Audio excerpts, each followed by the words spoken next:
عزیزان ملت اسلامیہ، جلوس محمدی قریب ہے، نزدیک ہے۔ اب دیکھا کیا جاتا ہے جلوس محمدی والے دن کچھ لوگ جو ہیں بڑی ہلڑ بازیاں کرتے ہیں، غلط طریقے سے جلوس محمدی نکالا کرتے ہیں، ناچتے کودتے نکالا کرتے ہیں۔ مجھے آپ بتائیں، آپ ہلڑ بازیاں کر رہے ہیں، خود نخواستہ اگر آپ کو کسی سے اس وقت جھگڑا ہو جائے اس طرح کی حرکت کرتے ہوئے، اس چیز کا ذمہ دار کون ہوگا؟ یاد رکھیں، اس چیز کے ذمہ دار آپ خود ہی ہوں گے۔ اگر آپ کو کسی سے کچھ بات ہو جاتی ہے تو پھر بات آگے کو بڑھے گی، ہو سکتا ہے پولیس کیس ہو جائے، بات بہت زیادہ لمبی بڑھ جائے گی۔ ناظرین کرام، ہمیں ان باتوں کا خاص خیال رکھنا چاہیے۔ جب بھی آپ جلوس محمدی میں شامل ہوں تو دو باتوں کو اپنے ذہن میں رکھیں۔ نمبر ایک، آپ باوضو جلوس محمدی میں شامل ہوں، ادب کے دائرے میں آپ جلوس نکالیں۔ ناظرین کرام، پیارے آقا علیہ السلام پر درود پاک پڑھتے ہوئے جلوس نکالیں، ہلڑ بازیاں نہ کریں، غلط فضول باتیں نہ کریں۔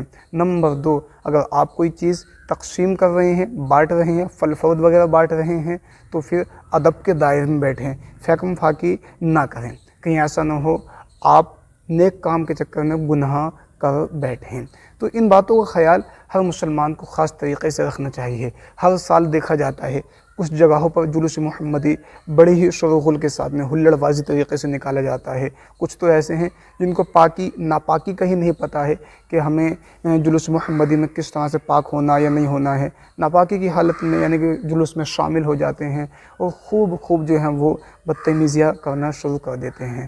ناظرین کرام، آپ کسی دنیا دار کے جلوس میں شامل نہیں ہو رہے ہیں بلکہ آپ پیارے آقا علیہ السلام کی محبت میں جلوس نکال رہے ہیں۔ تو ہمیں ادب کا خاص خیال رکھنا چاہیے، کہیں ایسا نہ ہو ہماری وجہ سے کسی کو کوئی تکلیف پہنچے یا ٹھیس پہنچے، پھر اس کا انجام جو ہے وہ بہت زیادہ برا ہوا کرتا ہے۔ اگر آپ کوئی غلط حرکت کر رہے ہیں تو اس غلط حرکت کو کرنے سے پہلے اپنے اہل و عیال کے بارے میں ضرور سوچ لیں۔ اللہ تبارک و تعالیٰ کی بارگاہ میں دعا ہے، اللہ رب العزت ہم سبھی کو تمام برائیوں سے دور رہنے کی توفیق عطا فرمائے۔ پیارے آقا علیہ السلام پر زیادہ سے زیادہ کثرت کے ساتھ میں اس مبارک مہینے میں درود پاک پڑھنے کی توفیق عطا فرمائے۔ السلام علیکم ورحمۃ اللہ۔